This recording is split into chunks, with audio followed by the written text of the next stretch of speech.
Having a therapist for your child during a custody battle can be very helpful, especially when the child has been dealing with abuse, neglect, and parental alienation.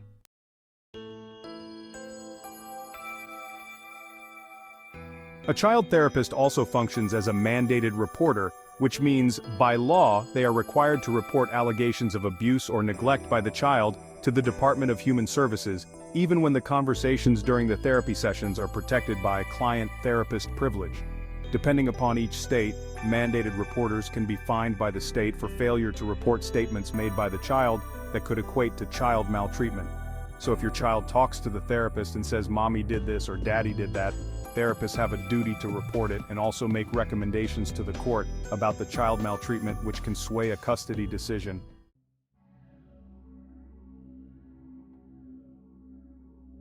But keep in mind, this also will prompt a Child Protective Services investigation, which generally favors mothers since a large portion of the social services field is inundated with leftists and feminists. Even when 60% of child abuse and neglect cases are committed by mothers, it's rare for mother to even get less than 50-50 custody. Even temporary restrictions, Child Protective Services will often either take the child into state custody or recommend the father have temporary custody until the mother can be rehabilitated. Courts and Child Protective Services will not work so hard to reunite the children with the father. It's only the mother.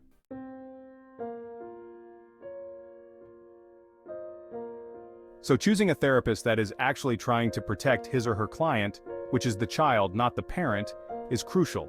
The problem is that many therapists that work with children know how the game is played.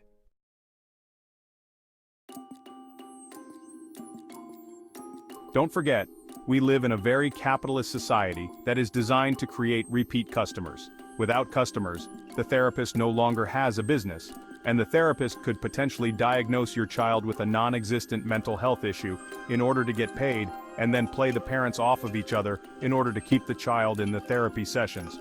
While I don't have a very good opinion of therapists in general, there are only a few that I have dealt with that I consider of high moral caliber.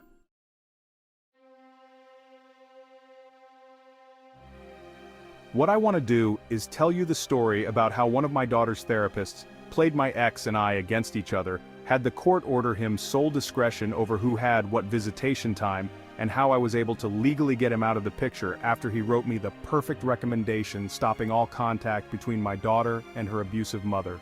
Since my daughter was about 5 years old, due to abuse, neglect, and my ex-wife just not having any time for her, she had been saying that she no longer wanted to visit with her mother. Now, as a parent, this is a tough situation to be in because not only do parents have a duty to protect their children, even from the other parent, but they also have a court order mandating visitation time. When I had unsuccessfully tried the protection of abuse road twice, and the judge wouldn't allow any evidence to be submitted and wouldn't allow the child to testify about the abuse, I had to look for other ways to get evidence and witnesses to testify instead of my daughter. My daughter at the time was dealing with nightmares, night terrors, panic attacks, hallucinations, and an unexplained cough that didn't go away until after I got temporary sole custody. She would even tell her mother on the phone that she wanted to make herself sick so she could stay with me. It was a complete mess and I couldn't get help anywhere as a father. So another friend of mine who was also a father's rights advocate recommended going to a therapist he worked with before and who wrote a letter allowing him to leave the state with his kids, starting his life over again. I was hopeful that the new therapist would have the integrity to do what's right for my daughter and the abuse would stop, but what happened was more of a nightmare.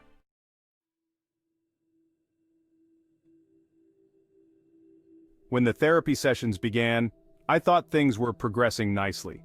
My daughter was explaining the differences between the two homes and also the issues of abuse and neglect, as well as the revolving cock carousel at her mother's house, where she would either be completely ignored by her mother or her mother would push her towards accepting her new boyfriend. At one point, her mother was telling her to either accept her new boyfriend or she wouldn't feed her. The therapist documented these issues and wrote a letter to both of us addressing the concern. On a couple of occasions he made mandated reports to Child Protective Services, but this was only after I reminded him that he was a mandated reporter, as was I, working in the local school district.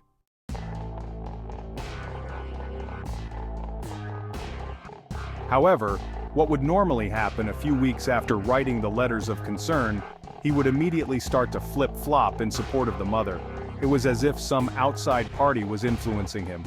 This ping-pong match of back and forth between myself and her mother lasted about a year and a half. It was frustrating as hell. At one point I called the therapist out on flip-flopping back and forth, and his response was, "I support whoever I think will win in court." So obviously it wasn't about the best interest of the child or his ethical duty as a therapist. It was about his ego and not looking like a fool in court supporting someone he thought might lose. At that moment I knew I was fighting. Not only my ex and a handful of her corrupt allies, but also the therapist too.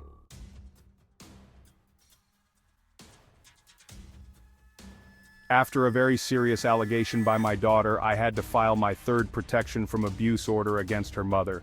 The therapist recognized the allegation but privately told me that he didn't believe our daughter because statistically, mothers don't do that to their daughters. As a teacher who took child abuse and neglect classes in college, I knew he was full of shit, but nonetheless, the protection from abuse order was successful after my ex-wife admitted to the act in court, surprising even the therapist.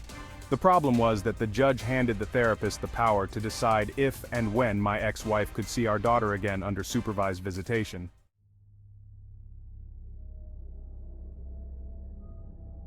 Flip-flopping again, the therapist accused me of interfering with the mother-daughter therapy sessions a few weeks later and allowed 4-hour visitations to begin. The first visitation, my daughter locked herself in the bedroom so she wouldn't have to deal with her mother. The second visitation, her mother wouldn't even let her inside the apartment. They sat in the hallway of the apartment complex, as my ex tried to convince her that the abuse never really happened and that I was influencing her, even though she admitted the abuse in court. The third visitation, my ex brought her female friend over to the apartment, who threw my daughter up against the wall, giving her a bloody lip, then threw her on the ground and choked her for refusing to interact with her mother. Keep in mind, this was during an active protection from abuse order. We went to the police, who refused to do anything. So we went to the doctor's office to document the bloody lip and the assault by her mother's friend. This prompted the doctor's office to file a mandated report. 3 days later was the scheduled therapy session.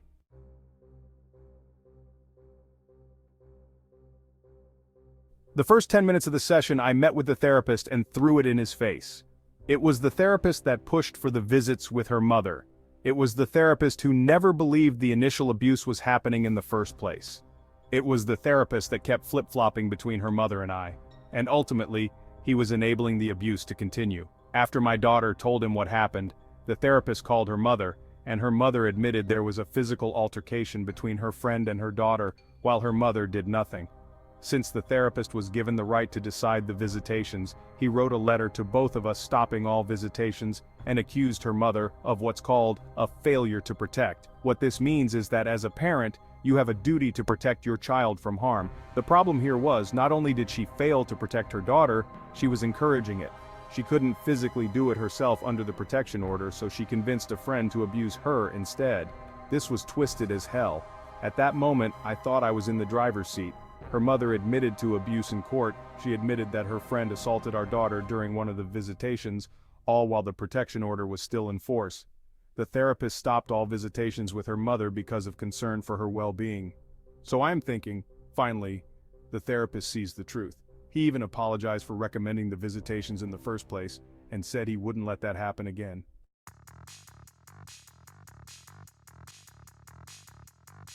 But fast forward 3 weeks, he starts mentioning that he will be recommending we try something else so that the two of them can work on their relationship.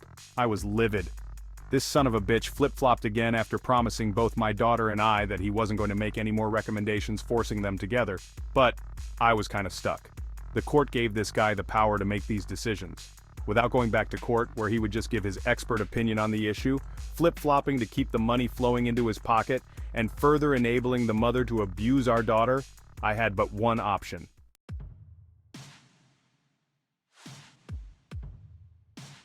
I had to take him out. When I say I had to take him out, I don't mean kill him. I don't mean take him out romantically. I mean I had to target his professional license.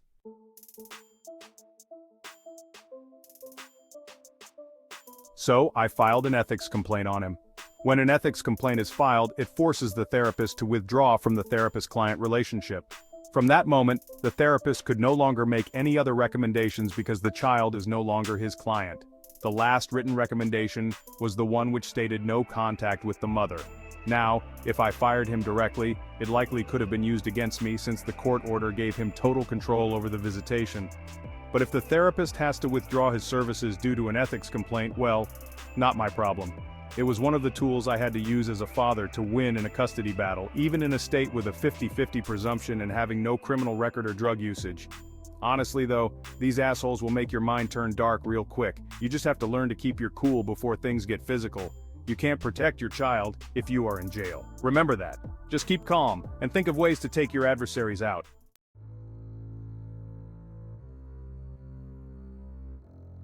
And for the record, while I never had to deal with that therapist again, I did use in court the 3 letters he wrote that put into question my daughter's safety with her mother. Ultimately, I was awarded sole custody of my daughter. My ex had to pay me child support.